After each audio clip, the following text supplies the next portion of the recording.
The park was quiet that afternoon, the kind of golden stillness that comes after the rain when every leaf seems to hold its breath. The billionaire, Marcus Hale, had taken his usual walk along the paved path that wound behind the rehabilitation center. He preferred solitude to conversation, the rhythm of his polished shoes on stone to the endless voices in his office. Then he saw her. A small black girl, no older than 8, was struggling to push a wheelchair up a slight incline.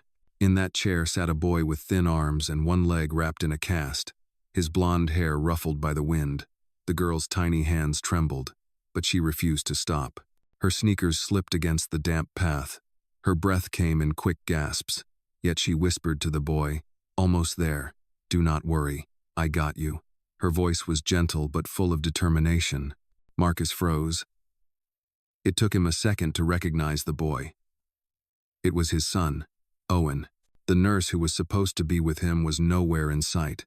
For a heartbeat, Marcus could not move. He had left a meeting early to check on Owen's progress, expecting a report, not this. His son, being pushed uphill by a stranger child whose backpack was patched with tape and whose hair was tied into uneven braids. The sound of the wheelchair's wheels squeaking broke through the fog of disbelief. Marcus stepped closer, the gravel crunching under his expensive shoes. The girl turned, startled. Her eyes were large and alert, and for a moment, fear flickered there. The kind that comes from being caught in a place where you are not supposed to be. "Sir, I did not mean to," she started, but Owen interrupted softly. "She helped me. I wanted to see the lake, and she said she could push me." The girl nodded quickly. "He dropped his blanket, so I ran after him, and then we were already here. The hill is harder than it looks." Marcus knelt beside them. His voice was low but steady. "What is your name?" "Lila," she whispered. The wind brushed past, carrying the smell of wet grass and something warm Marcus had not felt in years. Gratitude. He looked at Owen, whose cheeks were pink with the effort of the small adventure, and then back at Lila. "You should not have had to do this," he said, but his tone was softer now. "Neither should he," she replied quietly. The words landed with a weight he could not ignore. Behind them, the late sun broke through the clouds, spilling gold over the pavement, turning the moment still. For the first time in a long while, Marcus did not feel like a man who had everything. He felt like a father who had missed too much, and the girl standing before him, small but fierce, was the one who reminded him what love could look like. That moment changed everything. That night the wind carried the faint hum of city lights across the Hale estate, the kind of quiet that wrapped itself around marble walls and glass corridors. Marcus sat alone in his study, the dim lamp spilling amber light over framed awards and silent photographs. One photo showed Owen before the accident, running through the backyard with a soccer ball and laughter bright as summer. Marcus had not been there that day. He remembered the phone call, the hospital, the metallic taste of guilt. Now every sound in the house felt too loud, every silence heavier than words. He replayed the image of Lila pushing Owen's wheelchair, the way her hands gripped the handles, the way his son smiled at her as if she were sunlight itself. Marcus had not seen that smile in months. Down the hall, Owen's room glowed softly. He was awake, sketching in his notebook, the wheelchair parked beside his bed. Marcus knocked once before entering. "Still up?" he asked. Owen looked up, startled but pleased. "Could not sleep," he said. "Lila said she would come again tomorrow if the nurse lets her." Marcus frowned slightly. "You invited her back?" Owen nodded. "She is not like the others, Dad. She does not stare at my leg. She just talks to me." His voice dropped. "She listens." Marcus hesitated. He wanted to say it was not safe, that there were boundaries, that strangers were complicated, but he remembered her eyes, that steady courage that made him feel smaller than his wealth. "We will see," he said instead, and kissed his son's forehead before turning off the light. The next afternoon, the park shimmered under early spring Sunday. Lila was there again, sitting on the same bench by the lake, a paper bag of sandwiches beside her. Her clothes were clean but worn, her backpack still patched. When Owen's wheelchair rolled toward her, her face lit up. "You came," she said, handing him a peanut butter sandwich. "I said I would." Owen grinned. "My dad is around somewhere, pretending not to watch."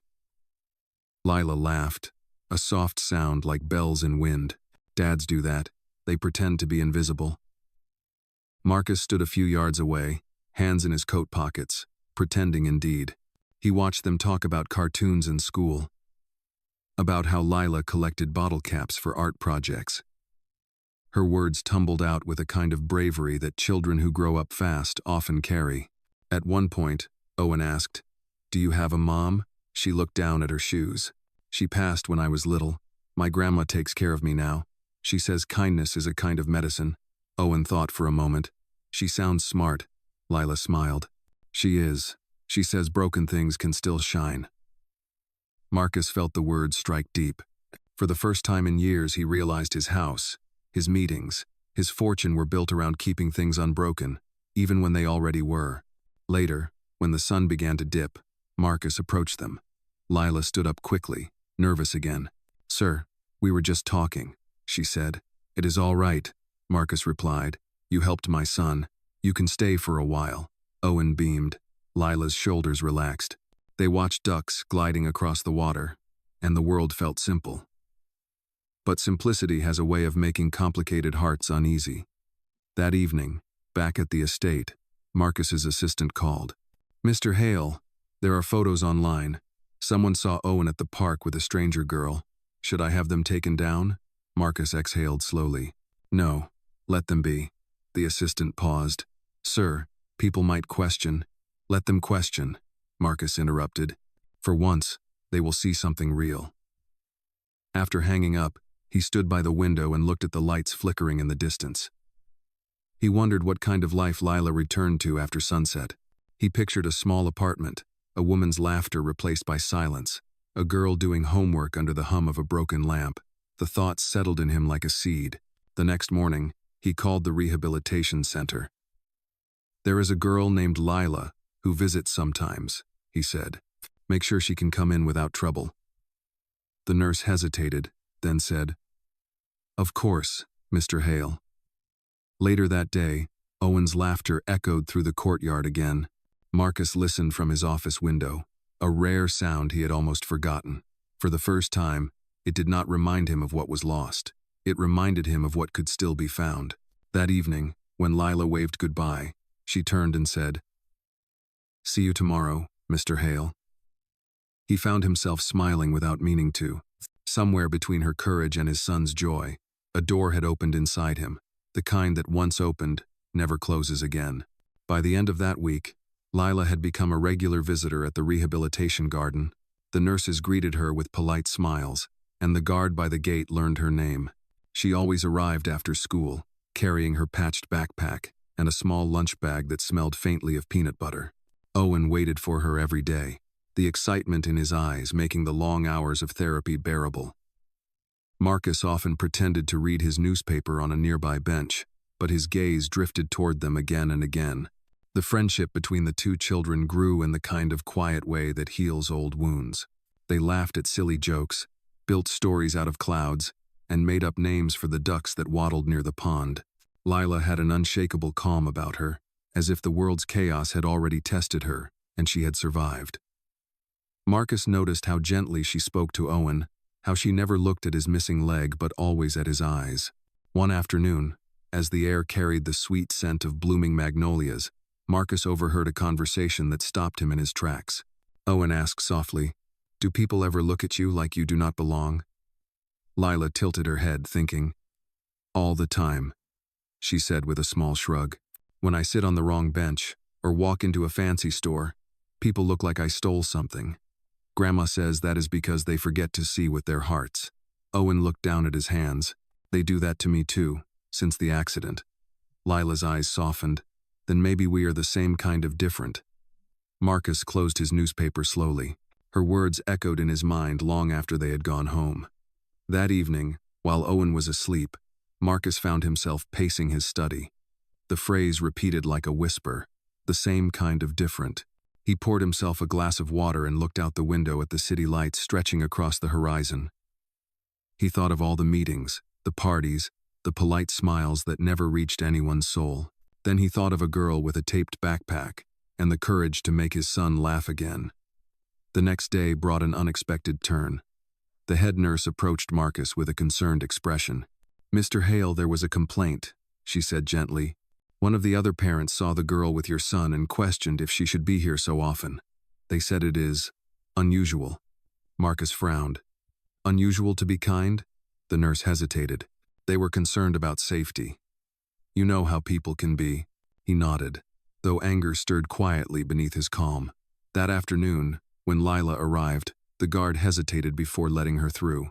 She held her backpack close, confusion clouding her face. Marcus was already there, standing by Owen's wheelchair. He saw her pause and wave uncertainly. He motioned her forward. Come in, Lila, he said firmly. The guard stepped aside. Owen grinned when she reached them. You made it, he said. I always do, she replied, though her smile was a little forced. Marcus knelt to meet her gaze. Lila, has anyone bothered you here? She shook her head quickly. No, sir. Everyone's nice. I just do not want to cause trouble. Marcus looked at her, the afternoon light catching the faint tear in her sleeve. You could never cause trouble by being kind. The words surprised even him. She blinked, then nodded shyly. The three of them spent that day feeding ducks and talking about dreams. Owen said he wanted to build prosthetic legs for kids one day. Lila said she wanted to be an artist. Marcus listened, his heart tightening at how easily they dreamed despite everything the world had tried to take from them. When the sun began to sink, Lila packed her things carefully. Goodbye, Mr. Hale. Goodbye, Owen.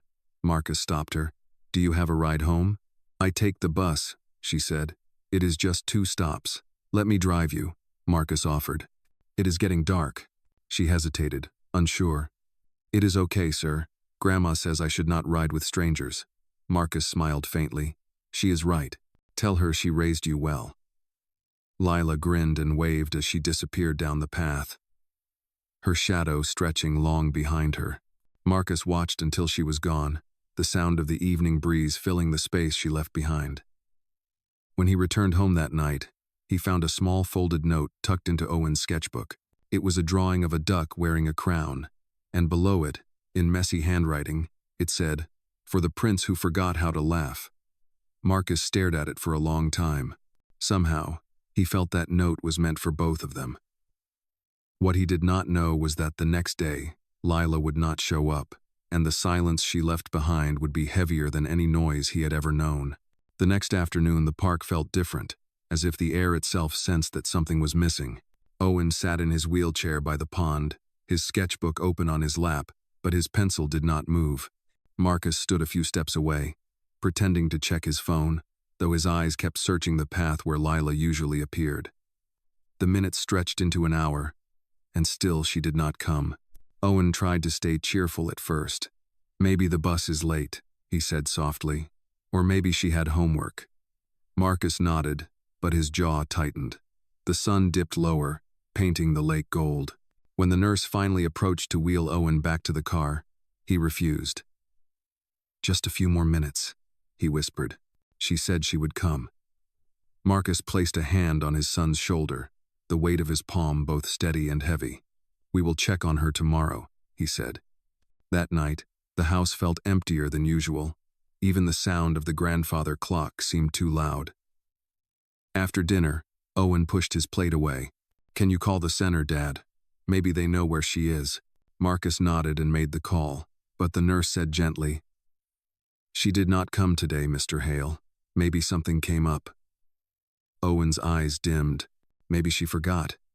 Marcus wanted to reassure him, but the truth was, Lila did not seem like the kind of child who forgot promises. The next morning, Marcus drove Owen to the park early. Dew still clung to the grass, and the ducks paddled lazily near the reeds. They waited until the sun climbed high, but the bench near the lake stayed empty. Finally, Marcus turned to his son. Let us find out where she lives. Owen's eyes widened. Can we? I think we should, Marcus said. They asked the guard at the rehabilitation center, who hesitated before answering. She mentioned a street near River Avenue, sir, small apartments, across from the laundromat. That was enough. Marcus drove slowly through the neighborhood, rows of weathered buildings standing close together. Children played on the sidewalks, their laughter bright against the tired brick walls. Finally, Owen pointed. There, the blue door with the cracked steps. Marcus parked and helped his son out. They climbed carefully until a soft voice called, "Who is there?" A woman stood in the doorway, her gray hair tied in a scarf. Her eyes were cautious but kind. "We are looking for Lila," Marcus said gently. The woman studied them for a moment before recognition flickered. "You must be the father of the boy she talks about," she said. "I am her grandmother." Owen smiled. "Is she here?" The woman sighed. "She has been sick since yesterday. The rain got her cold, and I told her to rest." She stepped aside. "Come in if you like." The apartment was small but clean, filled with the scent of soup and lavender soap. Lila lay on a couch, wrapped in a thin blanket. Her face brightened when she saw them. "You came," she whispered. Owen hurried closer. "You scared me. I thought you forgot." She shook her head. "Never. Grandma made me stay home. She says I pushed too hard." Marcus knelt beside her. "You should listen to her. She is right." Lila looked embarrassed. "I did not want Owen to miss our story day." Her voice cracked, but she smiled anyway. The grandmother chuckled softly. "She talks about that boy as if he were family."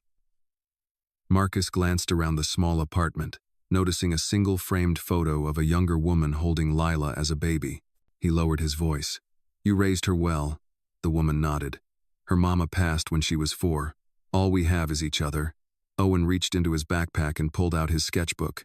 "I drew this for you," he said, handing her a page with 2 kids feeding ducks. Lila took it carefully, her fingers trembling. "It is perfect." Marcus stood, feeling a warmth spread through him that he had not known he was missing. He turned to the grandmother. "If you ever need help, food, medicine, anything, please call me." She looked surprised. "That is kind, sir, but we manage." "Still," he said, "sometimes managing alone is just another word for struggling." The woman smiled. "You sound like someone who has learned the difference." On their way out, Lila called after them. "Mr. Hale, will Owen come tomorrow?" "Only if you promise to rest today," Marcus said. She saluted playfully. "Deal." Back in the car, Owen was quiet for a long while before saying, "Dad, she lives so different from us." Marcus glanced at him. "Different does not mean less." "But why does the world make it look that way?" Owen asked. Marcus had no answer. He reached over, squeezed his son's hand, and said, "Maybe because not enough people like her remind it to see better." The boy nodded, staring out the window as the city passed by. When they reached home, Marcus carried the faint scent of that small apartment with him, the soup, the lavender, and something else he could not name. It was hope, worn but unbroken, the kind that grows quietly in the corners of hard lives. That night, before turning out the light, Owen whispered, "She is the same kind of different, Dad." Marcus smiled in the dark. "Yes, son, and that might be the best kind there is." 2 days later, Lila returned to the rehabilitation garden wrapped in a scarf that looked far too big for her small shoulders. The early morning air carried a chill, but the sun had started to rise behind the tall trees, painting everything in a soft glow. Owen was already waiting near the pond, his face breaking into a grin when he saw her. "You are back," he said. Lila smiled and held up a paper bag. "Grandma said soup helps you heal faster, so I brought some for you this time." Marcus watched from a short distance, leaning against the railing near the walkway. He had come early too, pretending to read messages on his phone, but in truth he was just there to make sure Lila was feeling better. He noticed how pale she looked, but her spirit seemed unchanged, still bright and stubbornly kind. When Owen tried to lift the bag, Marcus stepped forward. "Let me help with that," he said, taking it gently. Lila looked startled for a moment, then smiled. "Thank you, sir." Marcus nodded toward a wooden table near the fountain. "Why do you not eat together there? It is warmer in the Sunday." They sat at the table, the 3 of them, sharing the soup from the paper cups Lila had packed. It was thick with vegetables and smelled like home. Owen slurped happily and declared, "It is better than anything from the cafeteria." Lila laughed softly. "That is because Grandma says love makes the seasoning stronger." Marcus found himself smiling too. He could not remember the last time he had sat outdoors and shared a simple meal without an agenda or a meeting waiting. It felt strangely peaceful. After lunch, they watched a small group of children playing catch across the garden. One of them tripped and began to cry, and without hesitation Lila stood up and hurried over. She knelt beside the child, brushed the dirt from his knees, and handed him a small sticker from her pocket. "See? Brave kids get stars," she said. The crying stopped almost instantly. Marcus watched this small act with quiet admiration. There was something about the way she moved. No hesitation, no calculation, just instinctive compassion. When she returned, Owen grinned. "You are like a superhero without a cape." Lila giggled. "Grandma says capes are overrated. They just get caught indoors." Marcus chuckled softly, surprised by how easily laughter came when she was near. Later that afternoon, as the breeze picked up, he turned to her. "Lila, would you and your grandmother like to visit our home sometime? Owen has been asking for a friend to come over." Lila blinked, unsure if she had heard correctly. "Your home?" she repeated. Marcus nodded. "Yes, you could come for lunch or dinner, whatever works for you both." She hesitated, twisting the end of her scarf. "I will have to ask Grandma, but thank you, sir." Her eyes shone with a mixture of excitement and disbelief. Marcus nodded once more. "Tell her there is no rush. We would be happy to have you." That evening, when they dropped her near the bus stop, she waved goodbye with both hands, the scarf fluttering like a small banner of joy. Owen looked up at his father in the car. "You like her, do you not?" Marcus smiled faintly. "I do. She reminds me of someone I used to be." Owen tilted his head. "Someone kind." Marcus paused before answering. "Someone brave enough to care." The next morning, a knock echoed at the door of the Hale estate. Marcus opened it to find Lila standing beside her grandmother, holding a basket covered with a towel. "We brought biscuits," the older woman said. "We did not want to come empty-handed." Marcus stepped aside, warmth rising in his chest. "You are both very welcome." Inside, the house felt different that day. The sterile perfection seemed softer, as if the walls themselves were relieved to host something real. Lila's eyes widened at the tall ceilings and shining floors, but she did not act afraid. Instead, she wandered to the window where sunlight poured in and whispered, "It smells like lemons and quiet." Owen laughed, rolling his wheelchair beside her. "That is because Dad likes everything too clean." The grandmother smiled and patted Marcus's arm. "You have a good boy," she said. "He has a good friend," Marcus replied. They all shared lunch together at the long dining table, though this time there was no stiffness, no servants hovering nearby. The sound of conversation filled the air, Lila describing her school art project, Owen showing her his sketches, and the grandmother telling stories about her garden. For the first time in years, Marcus felt like he was not eating alone. When it was time for them to leave, Lila handed Marcus a small bracelet made of colorful threads. "I made this," she said shyly, "so you remember to smile." Marcus took it carefully, his throat tight. "I will wear it," he said, and meant it. As the door closed behind them, he looked at the bracelet, its colors bright against his hand. Something inside him shifted, quiet but sure. The girl who lived in a small apartment had brought something into his vast house that all the wealth in the world could not buy: warmth, laughter, and the simple, powerful truth that kindness, once shared, changes everyone it touches. The next morning, sunlight spilled across the Hale mansion, turning the glass walls into mirrors of gold. Marcus sat at the kitchen table, sipping his coffee, when he noticed something small beside his cup. It was the bracelet Lila had given him, neatly placed where he had left it the night before. He picked it up, running his fingers over the threads. It was woven unevenly, each color slightly out of line, but together they formed something beautiful. He smiled faintly. Across the table, Owen was busy drawing. "What are you making?" Marcus asked. Owen held up a sketch of two stick figures standing near a pond. "It is us and Lila," he said. "I want to frame it." Marcus felt a warmth rise in his chest. "That sounds perfect." Later that afternoon, they returned to the rehabilitation garden. The air was cool and bright, filled with the scent of blooming grass, but when they arrived, the bench near the pond was empty. Owen looked around, his face falling. "She said she would come." Marcus frowned slightly. Maybe she got busy again. They waited for almost an hour, but Lila did not appear. The guard at the gate approached, holding a folded piece of paper. Mr. Hale, he said. The girl dropped this off earlier. She said to give it to you. Marcus opened the note carefully. In Lila's small handwriting, it read, Grandma is sick. I will come back soon. Please tell Owen I did not forget him. Owen read over his father's shoulder, his brow furrowing. Can we visit her again? He asked. Marcus nodded slowly. Yes, we should. That evening, Marcus called the number Lila's grandmother had written down before. A tired voice answered. Mrs. Thompson, this is Marcus Hale, he said gently. I heard you are not feeling well. Is there anything we can do? The woman laughed softly, though it sounded weak. Nothing a little rest will not fix. Lila is doing her best, but she is just a child. She should not have to carry so much. Marcus hesitated. Would you let me send over a doctor, just to make sure everything is all right? There was a pause, then a sigh. You are kind, sir. All right. She will be grateful. The next day, Marcus arranged for a physician to visit their apartment. When he and Owen arrived with a basket of food, they found Lila sitting by the couch, holding her grandmother's hand.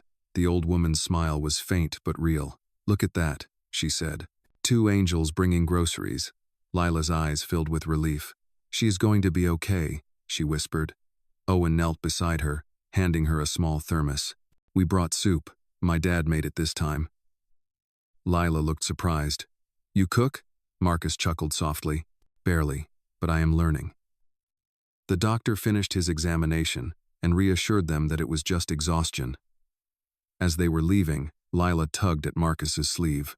Mr. Hale, she said, thank you for helping Grandma. I do not know how to pay you back. Marcus looked down at her and said, You already did, Lila. She blinked in confusion. How? He smiled gently. You reminded me what it means to care. That evening, back at the mansion, Marcus sat in his study staring at the city lights. Something had shifted inside him these past weeks, something he had not expected. The world felt different, quieter, fuller. Owen rolled in, holding a photo frame. Inside it was his drawing of the pond, now neatly colored. Do you think Lila will like it? He asked. I know she will, Marcus said. Then we should give it to her tomorrow. Marcus nodded. Tomorrow. But the next morning brought an unexpected turn. When they arrived at the apartment, the door was slightly open. Inside, Lila sat at the table packing clothes into a small bag. Her eyes were red, but she smiled bravely. Grandma is going to stay with her sister for a while, she explained. We have to move for a bit. The landlord is selling the building. Owen's face fell. You are leaving? Lila nodded. Just for a while. Grandma says change is good. But I will write, I promise. Marcus felt something tighten in his chest. Do you have somewhere safe to go? She nodded again. Yes, sir. Grandma's sister lives just across town. We will be fine. Marcus reached into his pocket and took out the bracelet she had made. You forgot something, he said. No, she whispered. That is yours now. He crouched down so they were eye level. Then promise me one thing, Lila. Wherever you go, keep doing what you do best. What is that? She asked. Making people remember their hearts, he said. She smiled, a small, steady light in her tired face. I promise. When they walked back to the car, Owen held his father's hand. She will come back, right? He asked. Marcus looked toward the gray morning sky. I hope so, son. People like her always find their way back. As they drove away, the bracelet on his wrist caught the sunlight, its threads glimmering like a quiet vow that some bonds, once woven, never truly break. 2 weeks passed after Lila and her grandmother moved away, and though the city remained as bright and busy as ever, something in the Hale mansion felt quieter. Owen still went to therapy and spent hours sketching by the window, but his laughter had faded to soft smiles. Marcus noticed it every evening at dinner, the way his son pushed food around his plate, pretending not to miss his friend. One night, Marcus set down his fork and asked, Have you heard from Lila? Owen nodded slowly. She sent a letter. She said her grandma is better now, but they live far. She drew a duck and said it is me because ducks never stop trying to swim. Marcus smiled faintly at that. That sounds like her. Owen looked up. Dad, can we visit her? Marcus hesitated. We will, soon. But soon never came, because life has a way of piling duties on top of promises. Marcus's company was preparing for a large product launch, and the days turned into long meetings and late nights. Still, every morning, before he left for work, he caught a glimpse of that colorful bracelet on his wrist and reminded himself not to forget. One afternoon, while Marcus was in his office, his assistant knocked on the door holding a tablet. Sir, there is something online you should see. She showed him an article from a local community paper. The headline read, Young Girl Organizes Art Fair to Help Kids in Recovery. Beneath it was a photo of Lila standing in front of several drawings clipped to a fence, smiling proudly. In the background, a few children in wheelchairs laughed beside her. Marcus stared at the image for a long time. When was this? He asked. Yesterday, the assistant replied. At the community center near River Avenue. Marcus closed his laptop and said quietly, Cancel my next meeting. That afternoon, he drove to the address, his car weaving through narrow streets lined with murals and fruit stands. He found the community center easily. Its gate was decorated with hand-painted banners that read, Kindness Makes Color. Inside, Lila was arranging art pieces on a long table. When she looked up and saw him, her eyes widened. Mr. Hale, she gasped, then smiled. You came. Marcus walked closer. I saw the article. I had to see it for myself. Lila wiped her hands on her jeans nervously. It is not much, but we are raising money to buy paint for the hospital children's room. They say colors make them feel less scared. Marcus looked around. The art was simple but full of life paintings of trees, animals, and rainbows. Some were clearly drawn by children recovering from illness, shaky lines but bright hearts. He turned back to her. You did this all on your own? She shrugged. Grandma helped a little, but most of it is from the kids. They wanted to do something kind for others. Marcus felt something shift deep inside him, a mix of admiration and guilt. He realized that while he had been caught up in meetings and deadlines, this little girl had been building a world where kindness was currency. Lila pointed toward the table. Do you want to buy one? We are selling them for $5 each. Marcus smiled. I will take them all. Lila's eyes widened. All of them, every single one, he said. And I want you to keep using this place. I will cover the rent for the next year. The words slipped out before he could stop them, but they felt right. The volunteers nearby gasped softly. Lila froze, trying to find words. You would do that? Marcus nodded. You have already done more than most adults I know. You deserve the chance to keep going. Lila blinked back tears. Thank you, Mr. Hale. I promise we will make it worth it. He smiled gently. You already have. Just then, Owen's voice called from the entrance. Dad, you forgot me in the car. Marcus turned, surprised.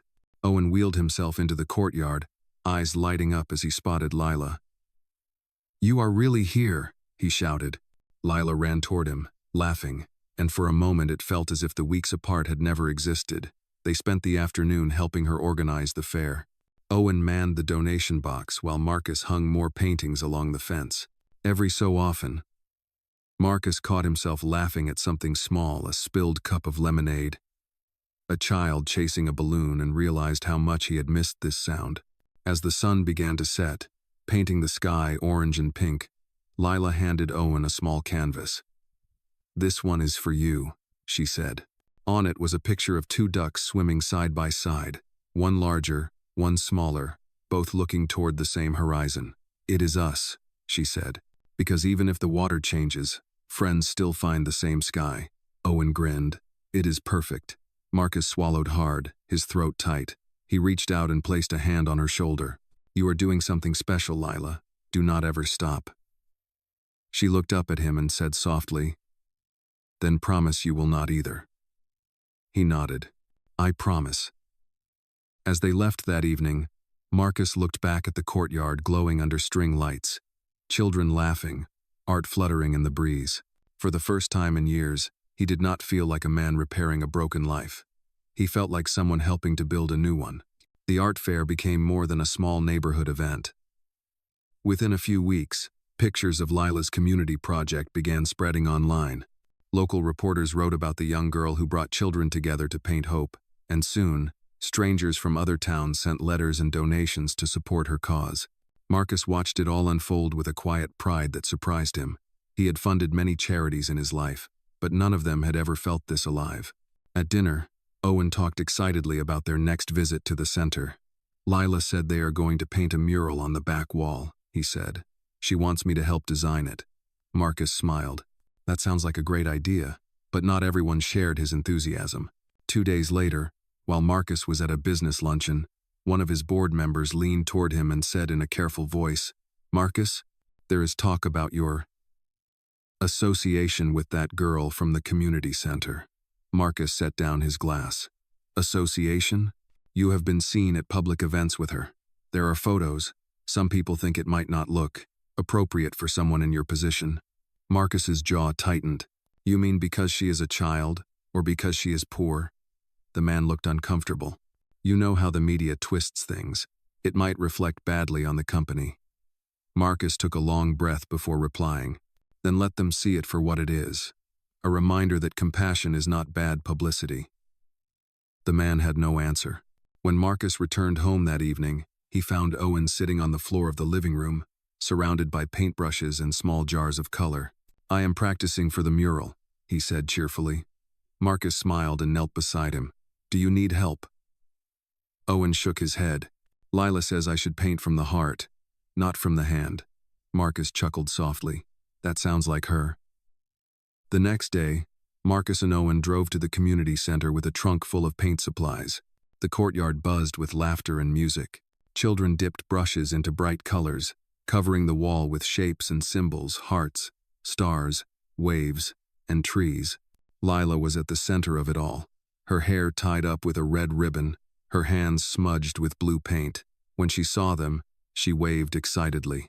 "You made it!" she shouted. Owen grinned. "Would not miss it." They spent the afternoon painting together, their clothes splattered with color. Marcus found himself kneeling beside Lila, painting the outline of a large tree. "What is this supposed to be?" he asked. Lila smiled. "It is a kindness tree. Every leaf stands for someone who did something good for someone else." Marcus nodded, looking at the half-finished mural. "Then we might run out of space," he said. "Good," she replied. "That means we will need another wall." Her laughter was light and contagious. As the sun began to set, the wall was nearly complete. The children gathered around to admire their work. Owen pointed to one spot near the trunk where Lila had painted a small golden heart. "What is that one for?" he asked. Lila looked at Marcus. "For people who forget they still have one," she said softly. Marcus felt something inside him shift again, the kind of ache that was not pain but remembrance. That evening, as they packed up, a man with a camera approached. "Mr. Hale, can we get a photo?" "The papers are interested in your involvement with the project." Marcus hesitated, glancing at Lila and the children. "It is their moment," he said, stepping aside. But the man persisted. "Just one photo for the article." Marcus agreed reluctantly. The next morning, the photo appeared everywhere. It showed Marcus kneeling beside Lila, both covered in paint, smiling in front of the mural. Most readers saw it for what it was, a moment of kindness, but not everyone. Online comments began spreading, twisting the image into something it was not. People questioned why a billionaire was spending so much time at a children's center. Some accused him of using charity for publicity. Others whispered worse. By evening, his office was flooded with calls. "It is a misunderstanding," Marcus said calmly to his assistant. "It will pass." But that night, when he scrolled through the comments, a knot formed in his chest. People were cruel without reason, and the internet never asked for truth before passing judgment. The next day, when he and Owen arrived at the community center, the courtyard felt strangely quiet. Lila stood near the gate, her expression uneasy. "Mr. Hale," she began, "the lady from the paper came back this morning. She said people are saying bad things about you because of me." Marcus crouched, so he was eye level with her. "Lila, none of this is your fault. Do you understand?" Her voice wavered. "Grandma said maybe I should stay away for a while, until people stop talking." Owen's eyes widened. "No, that is not fair." Marcus took a slow breath. "Sometimes, people fear what they do not understand," he said. Lila's eyes filled with tears, but she nodded bravely. I just did not want to make trouble. Marcus smiled sadly. Kindness is never trouble, Lila. It just takes time for the world to catch up. As they drove home, Owen was silent. The city lights blurred past the car window. Dad, he said finally, are people really that mean? Marcus sighed. Sometimes. But that is why people like Lila matter. Owen turned to look at him. Then we should not stop helping her. Marcus nodded. We will not. Outside, the night deepened, but inside the car, a small, steady hope burned between father and son, the kind that refused to be dimmed by anyone's misunderstanding. The following week began with heavy rain that washed the color out of the city. The mural at the community center, once so bright, now glistened under the gray sky. Marcus had not slept much. The weight of the headlines and the public whispers pressed down on him. At breakfast, Owen pushed his cereal away. Dad, he said quietly, I think people scared Lila. She will not even answer my letters. Marcus set his cup down. Give her time, son. The world is noisy right now. But his words did not convince even himself. Later that day, Marcus's assistant entered his office with a worried look. Sir, there is more online. They found her school. Reporters are asking questions there. Marcus stood abruptly. That is enough, he said. Call the media office. I will handle this myself. He spent the afternoon releasing a statement defending Lila and her project, explaining how the art fair raised money for hospitals and how she had inspired dozens of children. But he knew words could not always outshout rumors. That evening, as he drove past the community center, he saw police tape fluttering near the gate. His heart jumped. He parked and hurried toward the courtyard. The guard recognized him immediately. Mr. Hale, you should not be here right now. Someone broke in last night. They smashed some of the paintings. Marcus stared at the wall. The mural was splattered with mud, its golden heart defaced by streaks of black spray paint.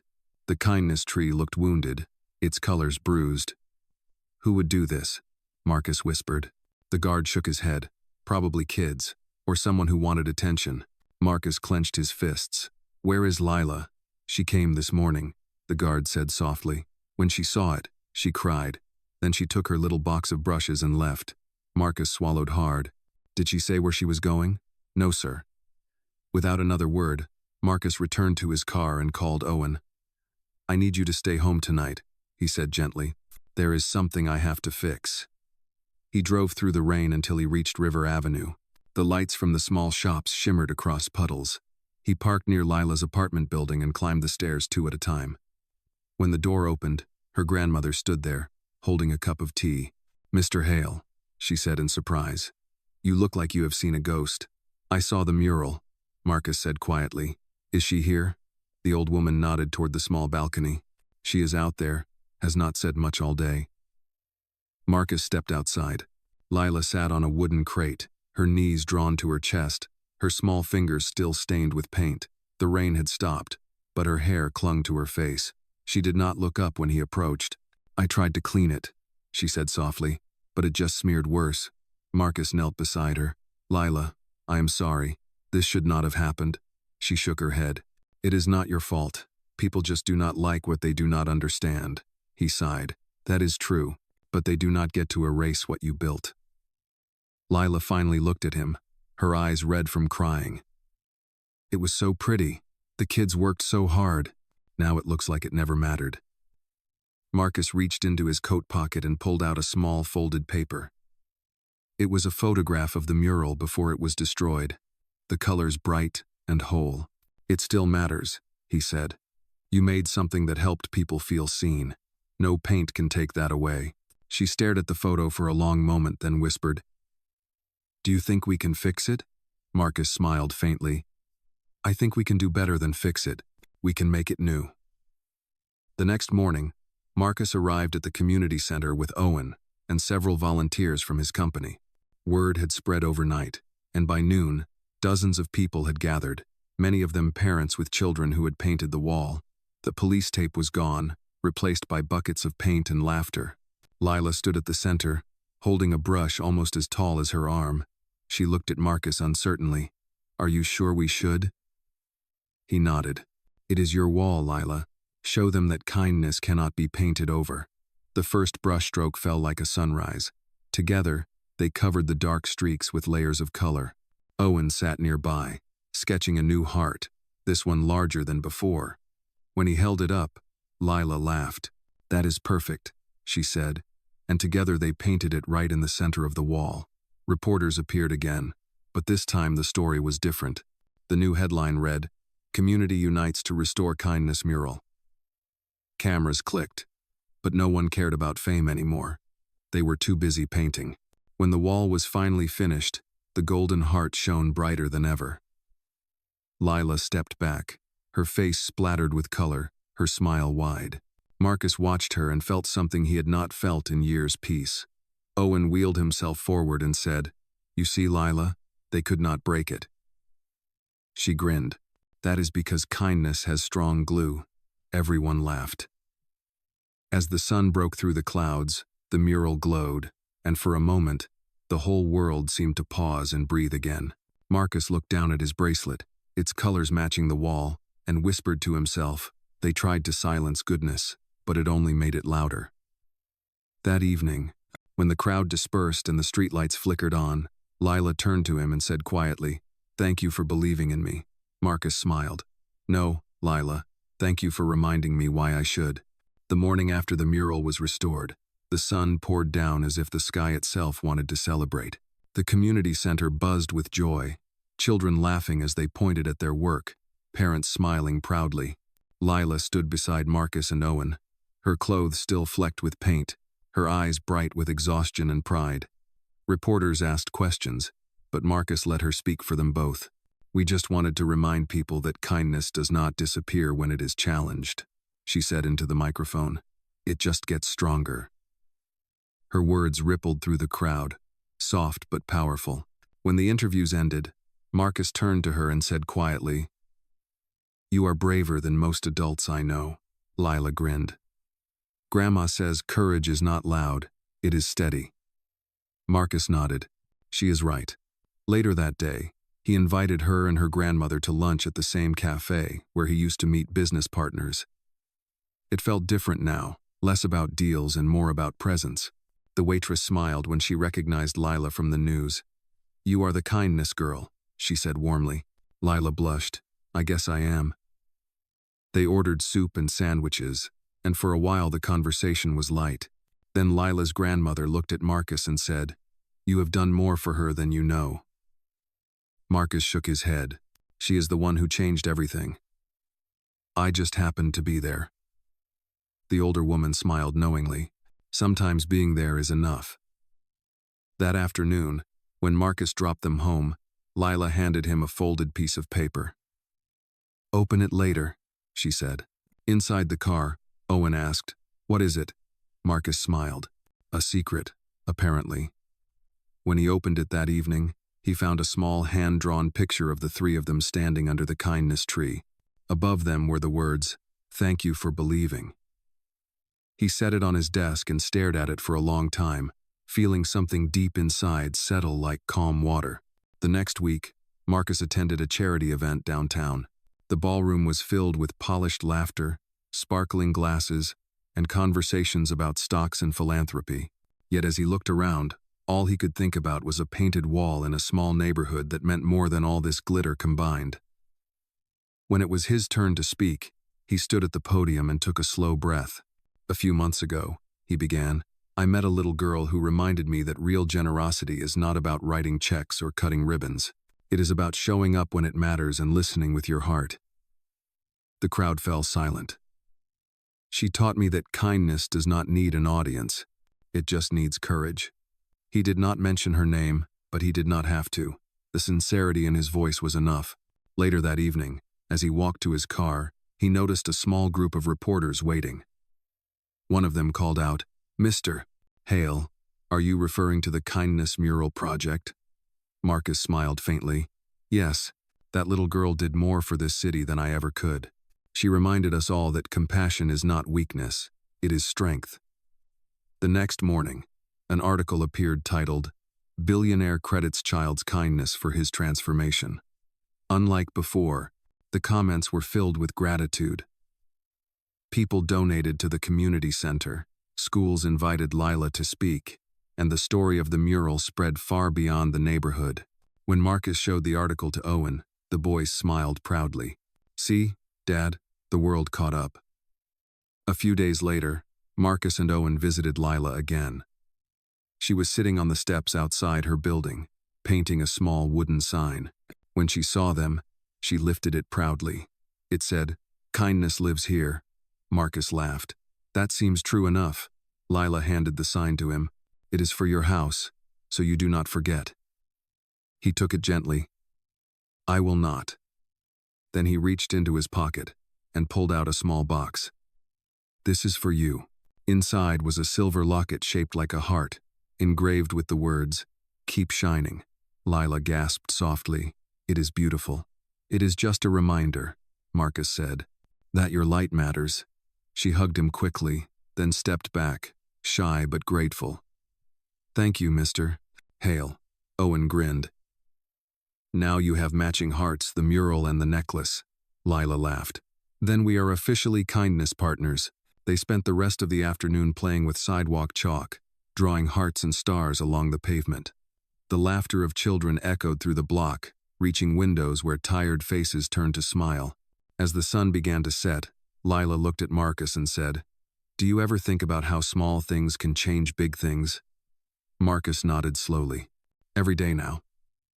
"Then maybe we should keep making small things," she said.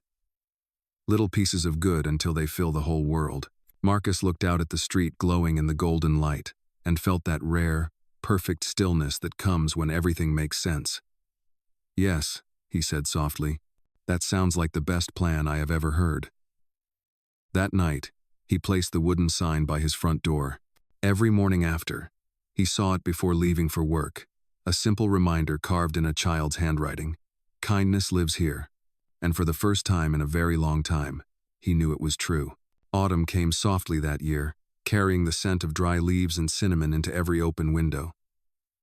The mural still stood proudly on the wall of the community center, its colors deepened by the cool air. Marcus drove there one crisp Saturday morning with Owen beside him. They had not visited in a few weeks because of work and school, but when they arrived, laughter drifted from the courtyard. Lila was there, surrounded by a few younger children who were painting on small wooden boards. When she saw them, she waved with both hands. "Mr. Hale, Owen, you made it," she shouted. Marcus smiled as he stepped out of the car. "Looks like someone has been busy." Lila grinned. "We are decorating the garden fence. The kids wanted more color before winter." Her hands were covered in green paint, and a streak of blue ran across her cheek like a tiny badge of honor. Owen rolled closer and held up a bag from the car. "We brought supplies, more paint and snacks." Lila gasped dramatically. "You are my favorite people," Marcus laughed. "I am sure you say that to everyone who brings cookies." She tilted her head playfully. "Maybe, but I mean it more today." For the next few hours, they worked side by side, filling the fence with flowers, stars, and small hearts. The children hummed songs while they painted, and Marcus found himself joining in without realizing. When the last board was finished, Lila stepped back to admire their work. "It looks like hope grew roots," she said softly. Marcus looked at the colorful fence and nodded. "That is exactly what it looks like." As they were cleaning up, the director of the community center approached Marcus. "Mr. Hale, I want to thank you," she said. "Your support has kept this place alive. The mural project, the classes, everything it is become a safe haven for these kids." Marcus glanced at Lila, who was laughing with a small boy holding a paintbrush twice his size. "I think the real credit belongs to her," he said. "She is the reason people believe this place matters." The director smiled. "She is special, that one." When they were leaving, Lila ran up to the car. "Wait, before you go." She handed Owen a small folded paper. "It is an invitation. We are having a thank you day next week for everyone who helped the mural." Owen unfolded it and read aloud. "Come celebrate kindness with us." He grinned. "We will be there." Lila smiled brightly, then turned to Marcus. "You too, Mr. Hale. You cannot skip it." He chuckled. "I would not dream of it." As the car pulled away, Lila stood waving until they disappeared around the corner. That night, Marcus sat in his study looking at the sign by the door, "Kindness lives here." He thought of how far they had all come, from a chance encounter at the park to a friendship that had reshaped his life. For the first time in years, his work emails stayed unopened.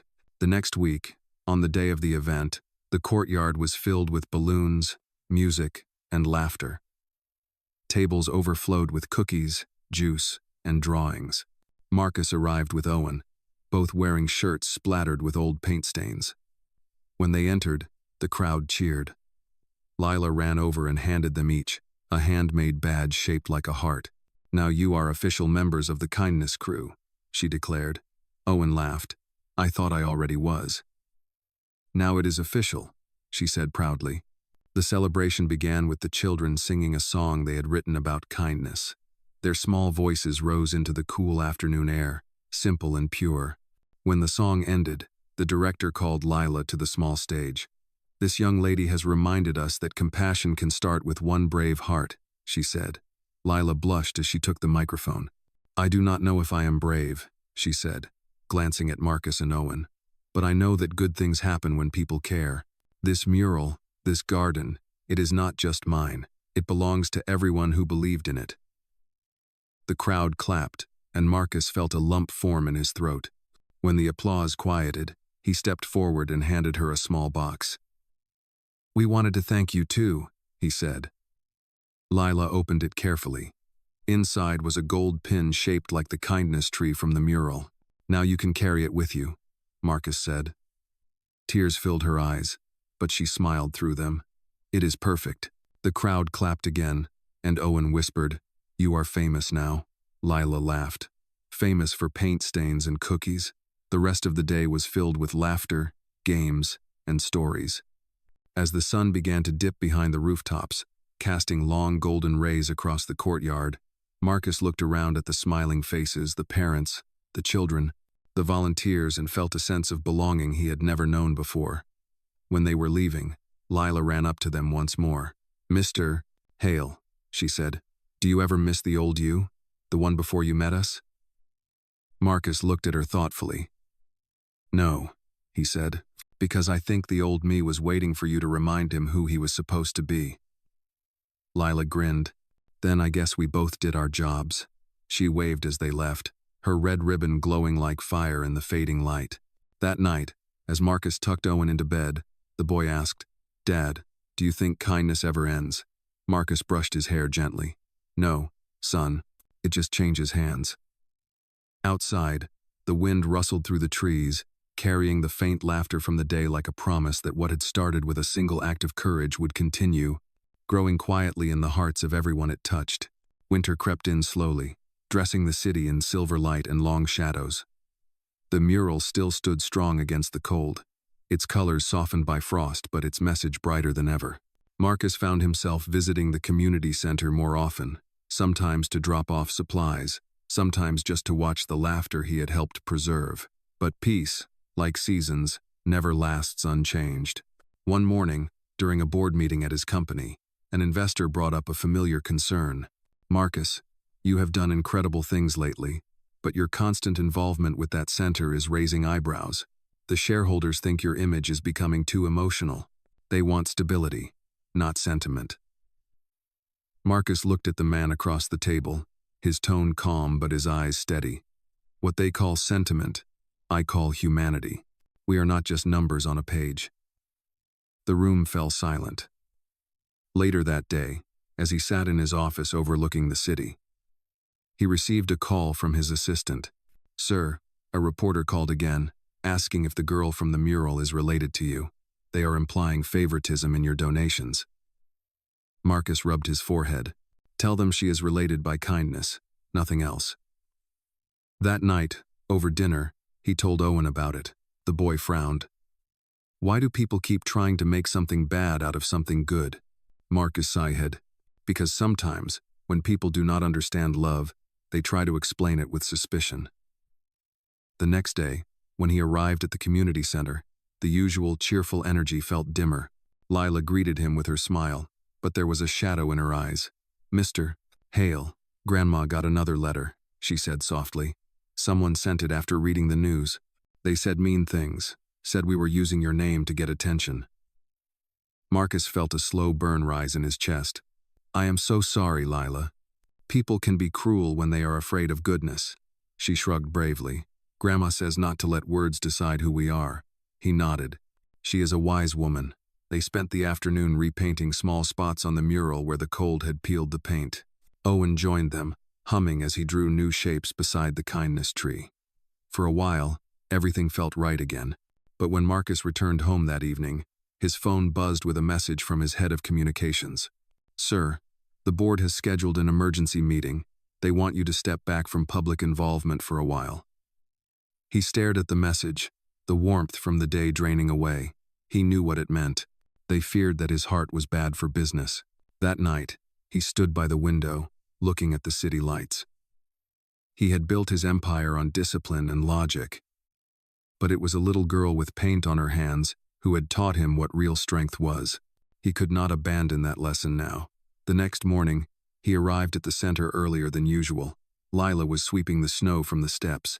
When she saw him, she smiled. You are early. I needed to see this place before work, he said. It reminds me why I do what I do. She looked up at him, tilting her head. Even when people say bad things? Especially then, he replied. If you let the noise stop you, the world stays the same. Lila nodded thoughtfully. Grandma says storms are good for trees. They make their roots stronger. Marcus smiled. She is right again. He handed her a small envelope. This is for the art room. I want you to have better supplies. Lila opened it and gasped. This is too much, Mr. Hale. No, he said softly. It is exactly enough. That afternoon, while Marcus was away in meetings, a reporter approached the community center asking questions. They tried to corner Lila with cameras, asking if Marcus paid her family, if her kindness was scripted. She froze, not knowing what to say until the center's director stepped in and escorted them away.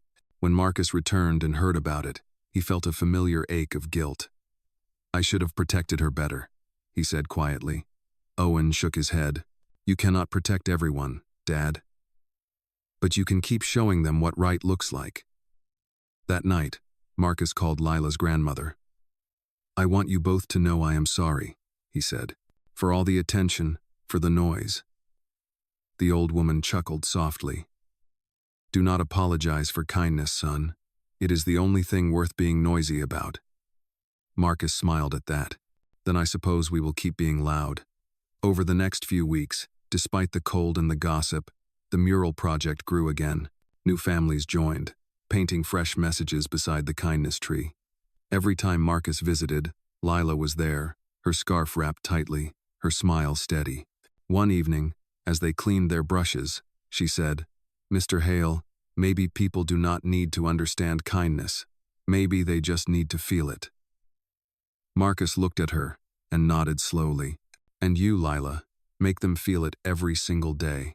As the sky turned pink behind the buildings, the light fell on the mural, on the golden heart that refused to fade. Marcus knew there would always be storms, whispers, and doubts. But as long as there were children like her and hearts willing to learn, the world still had a chance to heal. And that, he realized, was worth everything he had. The first snow of December fell gently over the city, turning rooftops white and softening every sound. At the Hale mansion, the large windows framed a world that looked peaceful, but Marcus's mind was anything but calm. The board meeting that morning had been harsh. Several members insisted that his public image was distracting investors, that his focus on the community center and that little girl made him look too emotional for a man in his position. Marcus had sat through their words in silence until one of them said, You built an empire on logic, not feelings. Do not forget that. He had looked them straight in the eye and replied, Logic may build walls, but only heart can open doors. The room had gone quiet, but he knew what it meant. He was choosing a side, and it might cost him. That evening, Owen found him sitting by the fire, staring into the flames. Dad, are you okay? Marcus smiled faintly. Just thinking. Owen rolled closer. You are thinking about Lila again, aren't you? Marcus chuckled softly. Always. The boy nodded. She wrote me today. She said they are planning a Christmas event at the center. She wants us to come. Marcus looked up. Then we will. A few days later, the community center buzzed with life. Children hung garlands along the windows, laughter echoing off the walls.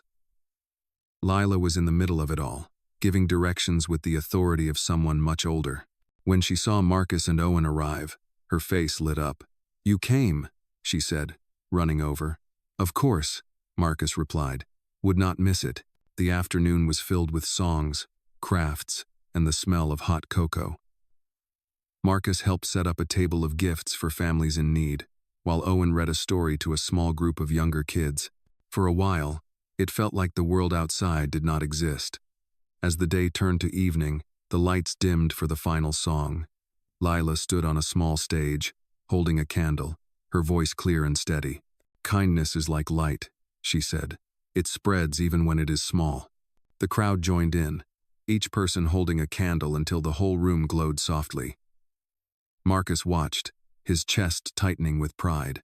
After the event ended, he found a quiet moment to talk to Lila near the tree.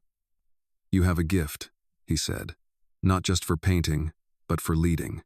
She smiled shyly. "Grandma says it is not leading if your heart just wants to help." He nodded. "Then your heart leads very well." But the peace did not last long. The next morning, Marcus received a call from his lawyer. "The board is making it official, Marcus," the man said. "They want you to step down as CEO for a while.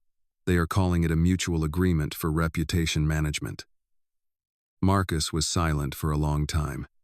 When he finally spoke, his voice was calm. "Then let them have their company. I already found my purpose elsewhere." He hung up and sat still, the words settling like snow inside him. Later that day, he drove to the community center. Lila was outside, brushing snow from the steps. When she saw him, she waved. "You are early again," she said. He smiled faintly. "I needed to see something real today." She looked at him curiously. "Did something bad happen?" Marcus hesitated, then said, "I lost something I thought mattered." She frowned. "Like your watch?" He laughed softly. "No, something bigger. My job." Lila's eyes widened. "They fired you? But you are the boss." "Not anymore," he said gently. "But that is all right." She studied his face for a long moment. "Are you sad?" "A little," he admitted, "but also free." "Grandma says losing what you thought was important is how you find what really is," she said quietly. Marcus smiled. "Your grandmother might be the wisest person I have ever met." Lila grinned. "She would say you just learned fast." They both laughed, and the tension lifted like fog. Inside, the center was warm, filled with the sound of children decorating cookies. Owen rolled over, holding a plate. "Dad, Lila made the best ones. You have to try." Marcus took one and bit into it. "She is right," he said. "These might fix the world." As the evening wore on, he found himself watching the children dance near the tree, their laughter echoing through the hall. He realized he did not miss his office or his meetings. What he felt here, this joy, this connection, was worth more than anything he had lost. When the night ended and everyone was saying goodbye, Lila handed him a small envelope. "For you," she said. Inside was a simple drawing of a man holding a candle beside a child. Above them were the words, "Light does not quit."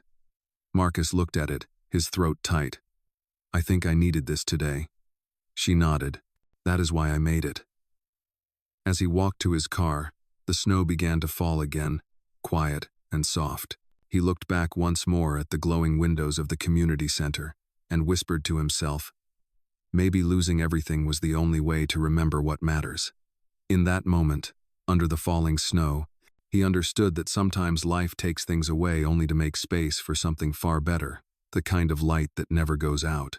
The weeks following Marcus's resignation felt strangely calm. For the first time in years, he woke up without an alarm clock, without emails waiting like small storms on his phone. He spent mornings cooking breakfast for Owen and afternoons visiting the community center, where laughter and paint had replaced the noise of business meetings. Yet beneath the peace, a quiet uncertainty lingered. One evening, while Marcus was helping Lila hang new drawings along the hallway of the center, she looked up and said, "Mr.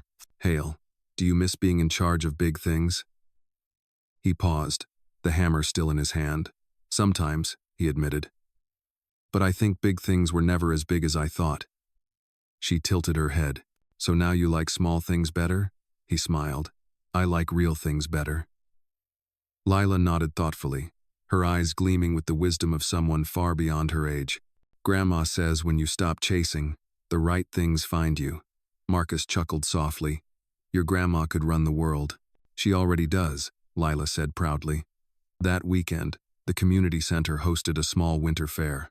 The proceeds would go to repairing playgrounds across the city. Marcus and Owen helped set up stalls, while Lila organized the children's art booth. The cold air smelled of cinnamon and cocoa, and the sound of laughter filled the courtyard. People from across town came to see the mural, now famous enough to appear in magazines.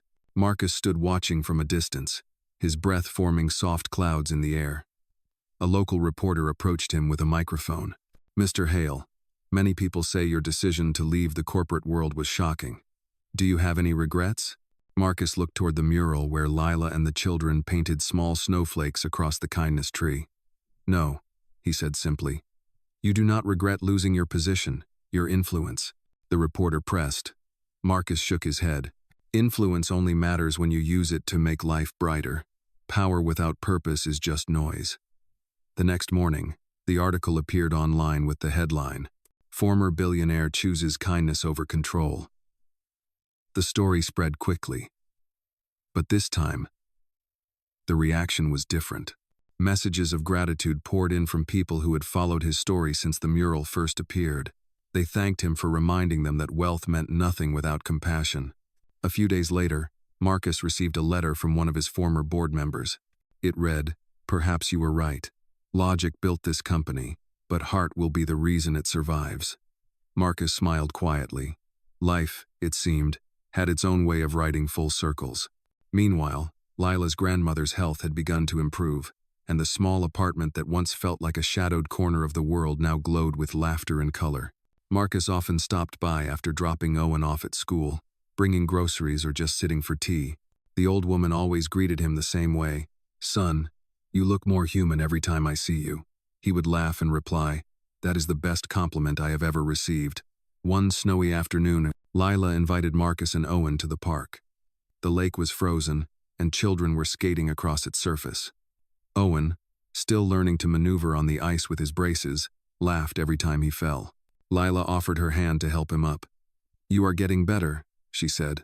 I am getting colder, he replied, grinning. Marcus watched them, a soft smile on his face. Nearby, a man approached him quietly. You are Marcus Hale, right? The businessman who left it all? Marcus turned. I suppose I am. The man smiled. My daughter goes to the community center. She used to be shy, but now she paints every day because of that girl Lila. You helped her have a place to shine. Thank you. Marcus nodded, his voice gentle. You should thank her. She started it all. That night, back at home, Marcus sat at his desk looking at the small drawing Lila had given him. Light does not quit. The words felt heavier now, more like a promise than a phrase. He realized that losing his company had not been an ending but a doorway. The next morning, he called the director of the community center. I have been thinking, he said, what if we expanded? Not just one mural, but a whole program. Art, kindness, and learning, citywide. The director gasped. That would be incredible, Marcus. Not Marcus, he corrected softly. Just one volunteer among many. When he told Lila about it later that day, she squealed with joy. You mean more walls? More kindness trees? Exactly, he said. And you, young lady, will be the lead artist. She placed her paintbrush dramatically on her shoulder. I accept the mission. Owen laughed beside her. Looks like Dad has a new boss. Lila grinned. The best kind of boss, one who pays in cookies. Marcus laughed until his chest ached. As the snow continued to fall around them, covering the city in a quiet white peace, he realized something beautiful. The empire he had once ruled was made of steel and numbers, but the one he had now was built of hearts, laughter, and the steady hands of a little girl with a paintbrush. It was smaller, humbler, but infinitely stronger. For the first time in his life, Marcus Hale did not feel powerful, he felt alive. Spring arrived with the scent of rain and new beginnings. The snow melted away, revealing green patches across the park and the first shy blooms pushing through the earth. The community center, once just a small building with cracked walls, had transformed into a symbol of hope. Murals now covered every side, each one painted by different hands but united by the same message: kindness grows here. Marcus stood in the courtyard one morning, watching a group of children laughing as they carried buckets of paint. Lila was in the middle of them, giving directions like a little general, her red ribbon fluttering in the breeze. Owen sat nearby sketching their movements, his laughter bright. Marcus smiled quietly to himself. He had seen many projects succeed, but none had ever made him feel this kind of pride. The new kindness program was thriving. 3 more community centers had joined, each one starting their own mural under Lila's guidance. She had become the heart of it all, her drawings now appearing in schools and hospitals. One afternoon, a journalist came to interview her for a local newspaper. Marcus stood back as she answered questions with the calm confidence of someone who knew exactly why she was doing what she did. "Why kindness?" the reporter asked. Lila smiled. "Because it is the only color that never fades." That quote spread across social media within hours. People began visiting the centers from other cities, volunteering, donating supplies, even asking how they could bring the kindness tree to their own neighborhoods. Marcus watched the movement grow and realized something profound. Lila had not just painted hope, she had planted it. That same week, he received a letter from the new CEO of his former company. It read, "Mr. Hale, your story inspired us to start an internal community program. We are naming it Project Light." Marcus smiled softly. The ripple had reached farther than he imagined. Later that month, the community center planned a celebration to mark 1 year since the first mural was painted. Everyone helped prepare. Owen designed the posters, Lila organized performances, and Marcus made sure the stage lights worked. When the day came, the courtyard overflowed with people, children, parents, volunteers, even city officials. The air was filled with music, laughter, and the smell of freshly baked bread from a nearby vendor. Lila stood on stage, wearing her red ribbon and a simple white dress smudged with traces of paint. She took the microphone with both hands and smiled. "A year ago, I just wanted to make one wall less gray. I did not know it would make the world more colorful," she said. "But I learned something important. When one person believes, it can make everyone else remember how to believe too." The crowd applauded, and Marcus felt tears sting his eyes. When it was his turn to speak, he looked out at the faces before him and said, "I used to think power was about control. Now I know real power is about giving others a chance to shine." Owen clapped the loudest, grinning proudly. After the speeches, music filled the air again. Marcus found himself sitting beside Lila near the kindness tree. They watched children dance around, their laughter mingling with the sound of the wind. "You know," Marcus said softly, "I think you have changed more lives than you realize." Lila looked up at him, her eyes thoughtful. "Maybe, but you helped me start." He shook his head gently. "You were already painting long before I showed up. I just happened to walk by at the right time." She smiled. "Then I am glad you did." As dusk settled, string lights flickered on, wrapping the courtyard in a warm glow. Owen joined them, holding 3 candles. "We are doing the light circle again," he said. Lila said everyone should make a wish. They each lit their candles and stood under the mural's golden heart. Lila closed her eyes first. "I wish that nobody ever feels too small to make a difference," she whispered. Owen followed. "I wish everyone had a friend like you too." Marcus smiled. "And I wish that kindness never stops finding us."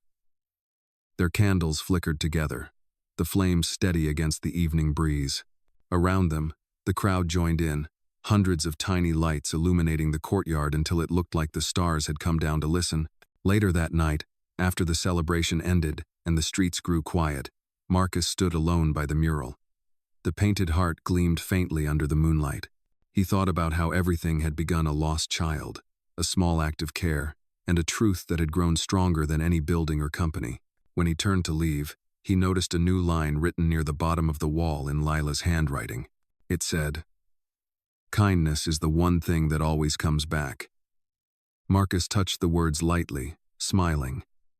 "Yes, it does," he whispered. Then he walked toward his car, feeling lighter than he had in years. Behind him, The mural glowed softly, a living promise painted in gold and love, waiting for the next person who needed to believe again. Summer unfolded like a gentle song, the air warm and filled with the hum of life. The community center had never been busier. Children from all over the city came to paint, draw, and build things that made them proud. The kindness program that began as one mural had now spread to schools, hospitals, and parks. Every wall told a story, and every story carried Lila's touch. Marcus often stood back, watching it all with quiet awe. What had started as one child's act of compassion had grown into something that reached thousands. One morning, while Marcus was helping Owen set up tables for an outdoor art show, Lila came running toward them, holding an envelope high above her head. "Mr. Hale," she shouted, her smile wide. "Guess what?" Marcus laughed.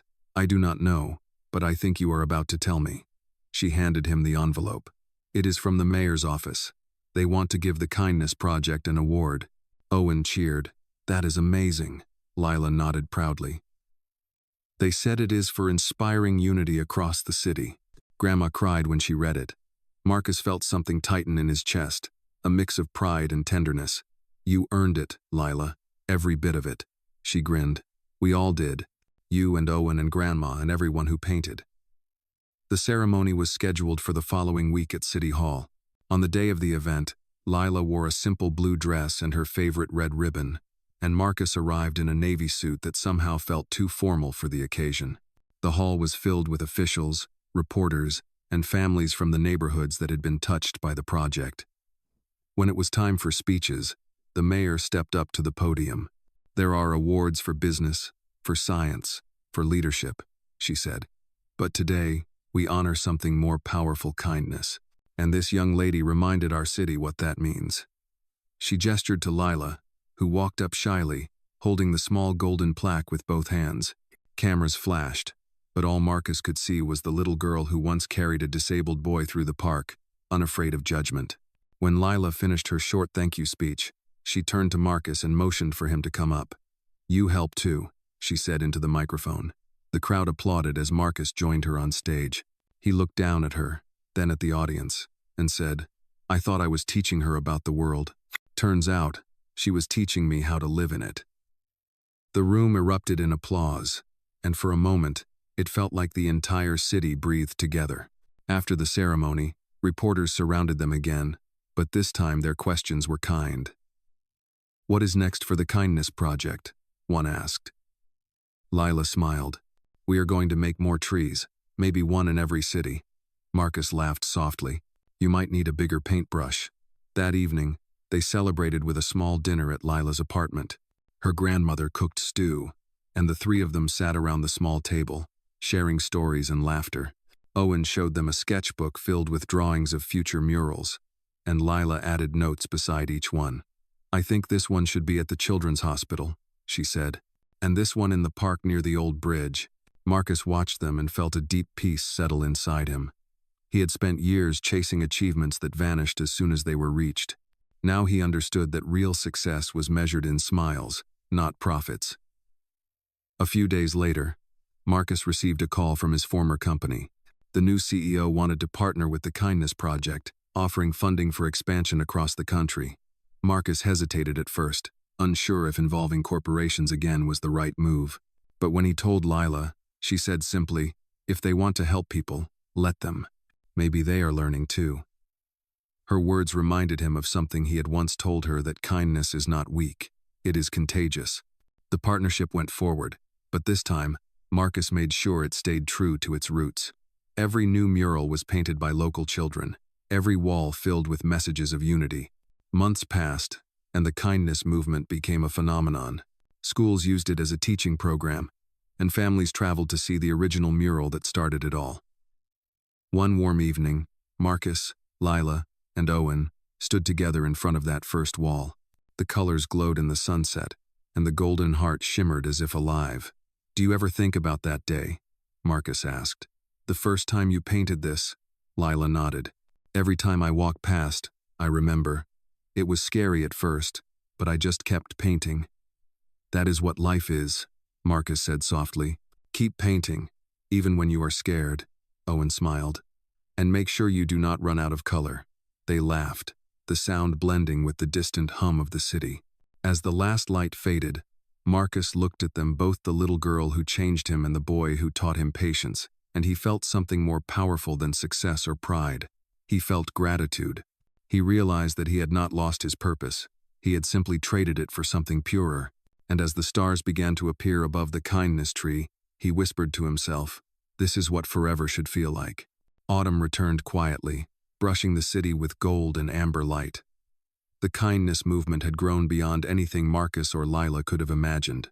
There were now murals in 10 cities, each one painted by children who had once doubted that their voices mattered. The original mural, the golden heart that started it all, had become a landmark. Tourists stopped to take pictures, but locals came to touch the wall, to remember that it was built not by fame but by faith. Marcus visited often, usually early in the morning when the streets were still and the air cool. He liked those quiet moments, when the city had not yet begun to rush. That morning, as he stood in front of the wall, he noticed fresh flowers at its base. A small note rested between them, written in Lila's handwriting. "Never stop believing that kindness changes everything." He smiled, tucking the note into his coat pocket. At the community center, the energy was different these days. It was no longer just about art, it was about belonging. There were music lessons, reading programs, and volunteers teaching children how to cook. Lila had become something of a local hero. Her photo hung on one wall beside the words, "Founder of the Kindness Project." Marcus often watched her from a distance, not as a mentor anymore, but as an equal. One afternoon, he arrived with boxes of new art supplies donated by one of his former business partners. When he walked in, he saw Lila teaching a group of younger kids how to mix colors. She looked up and grinned. "You are late," she teased. "Traffic," he said with a shrug. "Or maybe I just missed your coffee." She laughed. "Grandma made extra. You are safe." As they set the supplies on the table, she looked around the room proudly. "Do you think it will keep growing?" she asked. "It already is," Marcus replied. "Kindness doesn't need permission to grow." That night, they stayed late, helping the children finish a new mural inside the main hall. This one showed hands of every color reaching toward a glowing heart. Owen added a small star in the corner and signed it for all the helpers. When they finally stepped outside, the evening air was cool and soft, the streetlights glowed, and the city buzzed quietly in the distance. Lila tilted her head toward the sky. "Do you ever think about what would have happened if we never met?" Marcus followed her gaze. "I think the world would have found you anyway. I just got lucky enough to see it first." She smiled. "Maybe, but I think the world needed you too." The next day brought unexpected news. The mayor's office called Marcus and invited both him and Lila to speak at a national youth conference about leadership and compassion. Lila's eyes went wide when she heard. "Me? Talk to adults?" "Yes," Marcus said with a grin, "because you have more to teach them than most of them will ever admit." The conference was held 2 weeks later in a large auditorium filled with students, teachers, and community leaders. When it was Lila's turn to speak, she walked up to the microphone, took a deep breath, and began softly. "I used to think that kindness was small, that it was something you did quietly when no one was looking. But now I know it can be louder than hate if enough people share it." Her voice grew stronger as she continued. "Kindness is not weak. It is brave. It is saying, 'I will care,' even when the world tells you not to." The audience gave her a standing ovation. Marcus sat in the front row, his heart swelling with pride. Afterward, a journalist approached them backstage. "Mr. Hale," she said, "you changed your life for this movement. Was it worth it?" He smiled. "Every second." Lila nudged him playfully. "Even the messy parts?" "Especially those," he said. "That is where the real lessons live." Later that evening, after the long drive back home, Marcus dropped Lila and her grandmother off at their apartment. The older woman waved from the doorway. "You are both stubborn dreamers," she said with a smile. "Do not ever change." As Marcus drove away, the city lights shimmered against the windshield. Owen, half asleep in the back seat, murmured, "Dad, do you think kindness will still matter when I am grown?" Marcus looked at him in the mirror. "It will matter even more," he said, "because it is the only thing that survives everything else." The following week, Marcus received a letter from a teacher in another state. Her class had started their own kindness mural after seeing Lila's story online. She wrote, "Your project reminded our children that they are not too small to make a difference." Marcus read it twice, smiling. He forwarded it to Lila with a note that said simply, "Look what you started." That evening, as the sun set behind the community center, Marcus walked past the mural one more time. The golden heart gleamed in the fading light. He touched the wall gently, his reflection blending with its color. For the first time, he realized that the wall no longer belonged to them. It belonged to everyone who believed. And as he stood there, a quiet certainty settled over him like the warmth of the setting sun. Kindness, once planted, never stops blooming. Winter returned once again, wrapping the city in its quiet silver coat. Snowflakes floated through the air like soft whispers, landing gently on the painted walls that had become the heart of every neighborhood. The kindness movement was no longer just a local project. It had become a nationwide story of hope. Schools, shelters, and hospitals across the country had reached out to be part of it. And though the fame never changed them, it changed how the world saw them. Marcus found himself busier than ever, not as a businessman, but as a mentor, helping other cities build their own programs. Yet, every time he came back to the original community center, he felt grounded. That place was where everything had begun, with a little girl and her paintbrush. Lila was now taller, her braids longer, but her eyes still carried the same light. She balanced school, volunteering, and leading the project with a grace that made everyone around her stronger. One snowy morning, Marcus arrived at the center to find her sitting alone under the kindness tree mural, sketching in her notebook. "You are early," he said, smiling. "So are you," she replied without looking up. "Could not sleep," he said, sitting beside her. "Too many thoughts." Lila closed her sketchbook and asked softly, "Do you ever worry that kindness might fade again, like it did before?" Marcus looked at the wall, the golden heart still bright even under the snow. "No," he said slowly, "not as long as there are people like you. It is not something that fades, Lila, it is something that waits. It just needs someone brave enough to remind it to shine again." She smiled. "Then we better keep reminding it." Later that afternoon, the center hosted its winter charity fair. Children sold handmade ornaments and painted cards to raise money for families in need. Owen ran the cocoa stand, proudly wearing a red scarf that matched Lila's ribbon. "Best hot chocolate in the city," he shouted to anyone passing by. Lila laughed, shaking her head. "You are a terrible salesman but a great friend." Marcus watched them, his heart full. The fair was small, but it glowed with warmth candles, laughter, the smell of cinnamon, and the sound of music. A local reporter stopped by to capture the moment, asking Marcus what kept him involved after all this time. He smiled and said simply, "Because this is what hope looks like when it grows up." That evening, as the fair ended and people drifted home, Lila stood beside Marcus, watching the snow fall on the courtyard. "You know," she said softly, "the city feels different now. It is like people are kinder." Marcus nodded. "Maybe they just needed someone to go first. Do you think we can keep it going?" she asked. "Forever?" He smiled.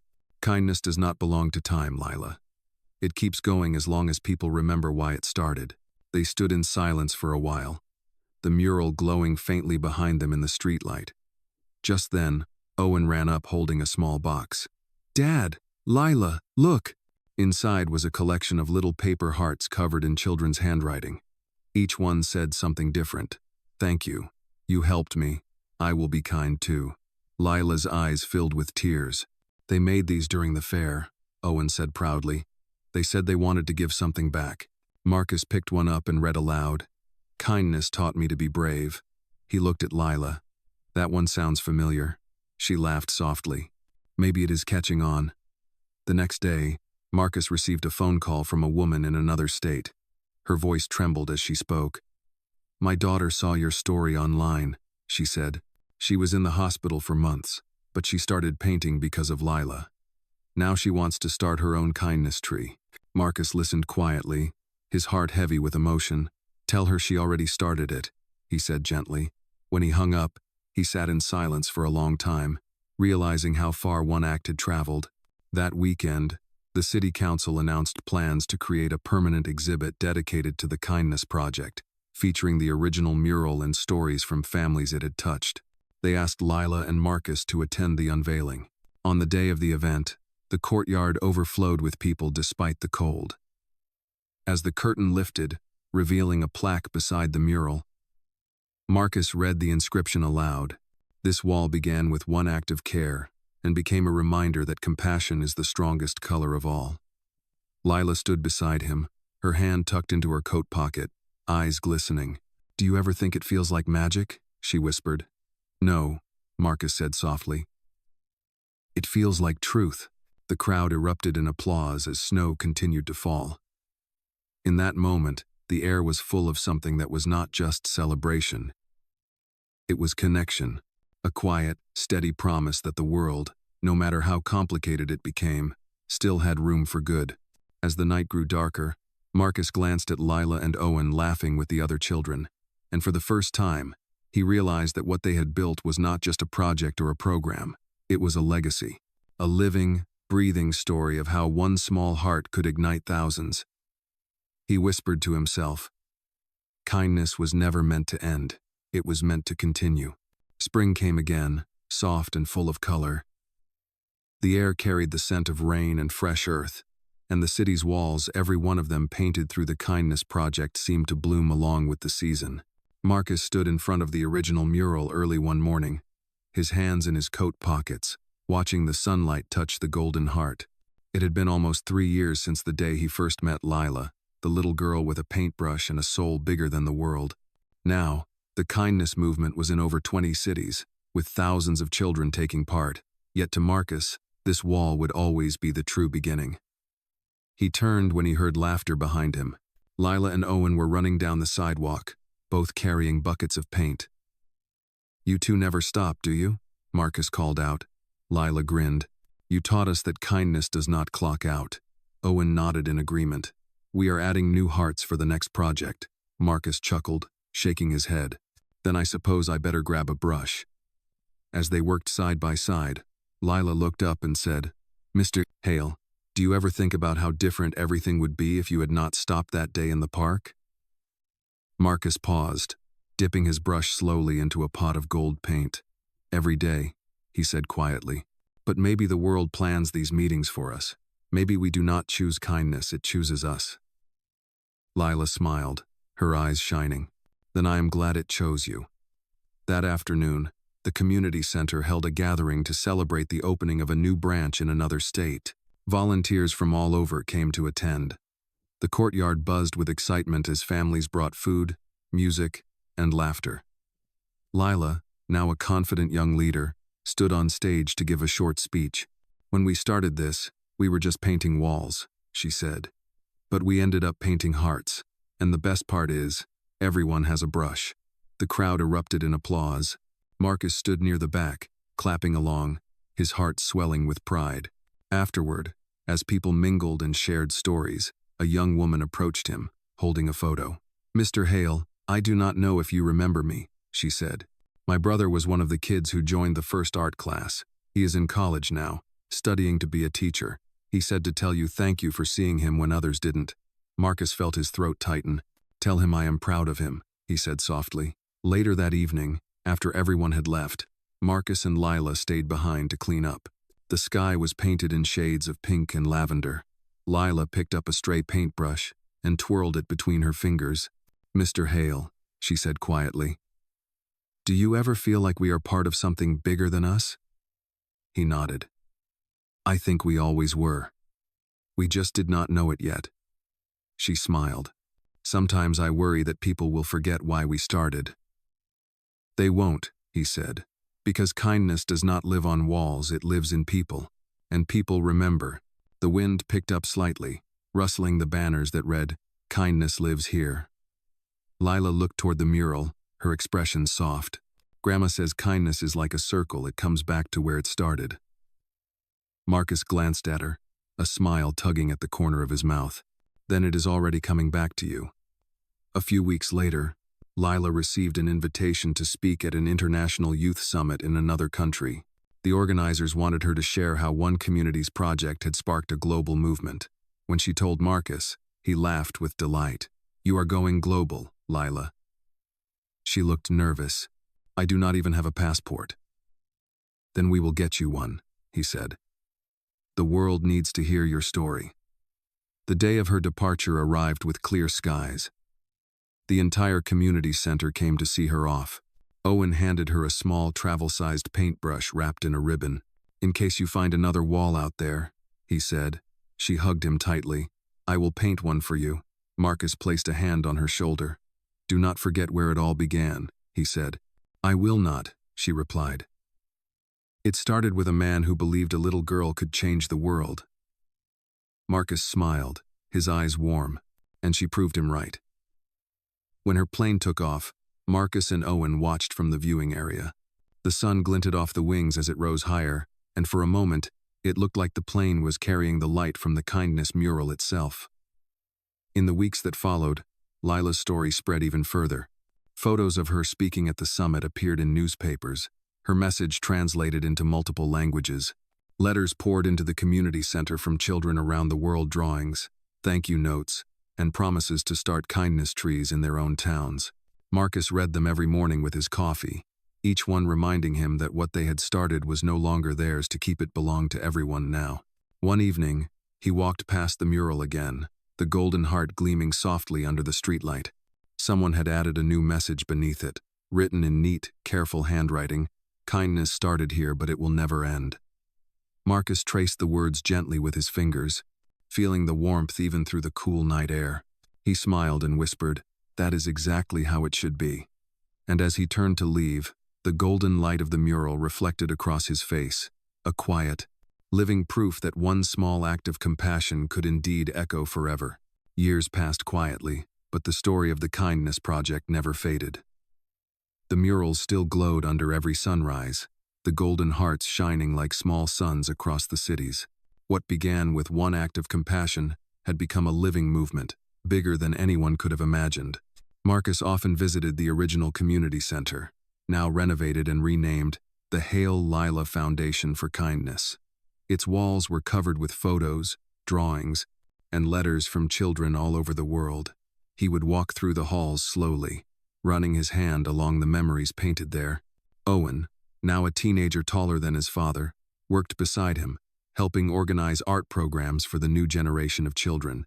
"Dad," he said one morning, "Lila is coming home next week." Marcus looked up, a smile forming. "I heard. The foundation has missed her." Owen grinned. "We all have." The week passed quickly. When Lila arrived, she stepped out of the car wearing her red ribbon, though it was faded now from time and travel. Her smile, however, was exactly the same. "Welcome home," Marcus said, opening his arms. She hugged him tightly. "It feels like I never left." Inside the center, children ran to greet her, waving brushes and sketchbooks. Lila laughed as she knelt to hug them. "Look at you all," she said. "You kept the walls alive." "We learned from you," one little boy said proudly. Marcus watched from the doorway, his eyes soft. Later that evening, after the children went home, the three of them, Marcus, Lila, and Owen, stood outside in front of the original mural. Time had softened its colors, but the golden heart still gleamed, bright as ever. "It is beautiful," Lila whispered, "just like the first day." Marcus nodded. "Because it carries every act that came after." She looked at him quietly. "You once told me that kindness chooses people. Do you still believe that?" "Now more than ever," he said. "It chose you, Lila, and through you, it chose all of us." She smiled, tears glistening in her eyes. The next day, they hosted the annual celebration for the Kindness Foundation. People came from across the country, families, volunteers, even mayors from other cities who had joined the movement. The courtyard was filled with color and laughter, just as it had been years before. Children painted new symbols on the walls: stars, hearts, and the words, "Kindness lives forever." Lila took the stage to speak. "When I was little," she began, her voice steady, "I thought kindness was a small thing, a word, a smile, a helping hand. But I learned that kindness is what holds the world together. It travels faster than hate, heals deeper than anger, and grows stronger when shared." She paused, her eyes sweeping over the crowd. We did not build this alone. Every person here, every story, every hand that picked up a brush, you all made this real. And if one wall can change a city, imagine what a world of walls could do. The crowd erupted in applause, many people wiping their eyes. Marcus felt a lump in his throat as he watched her, realizing that this moment was everything he had once hoped for but never knew how to find. After the ceremony, as the sun began to set, the sky turned gold, casting a warm glow over the courtyard. Owen rolled up his sleeves and joined the younger kids in painting a final section of the wall. Marcus and Lila watched together. "He has your heart," she said softly. "No," Marcus replied. "He has yours." They laughed quietly, the kind of laughter that comes from knowing something has come full circle. When the last light faded, they lit hundreds of small candles around the mural. One by one, people stepped forward, whispering words of gratitude and hope. The courtyard shimmered like a sea of stars. Lila turned to Marcus and said, "It never ends, does it?" He shook his head. "No, that is the beauty of it." They stood there in silence, side by side, watching the flames dance. The golden heart on the wall reflected the light, glowing as if alive. In that moment, the air carried the same stillness as the first day they met, the same quiet power of something bigger than themselves. Marcus thought of how it all began. A cold morning, a frightened girl, and a small act of care that changed everything. He whispered under his breath, "Kindness found us once, and it keeps finding us still." Lila looked up at him. "Then we will keep passing it on." The candles flickered, and a gentle wind carried their light upward into the night, like 1,000 little souls taking flight. And there, beneath the stars and the golden heart, their story of loss, of healing, of second chances came to rest, not as an ending, but as a beginning that would never fade. The Kindness Project was no longer just a movement. It was a promise written in color across the world, a reminder that no act of love is ever too small to change a life, and that even the faintest light, once shared, can illuminate the darkest sky forever.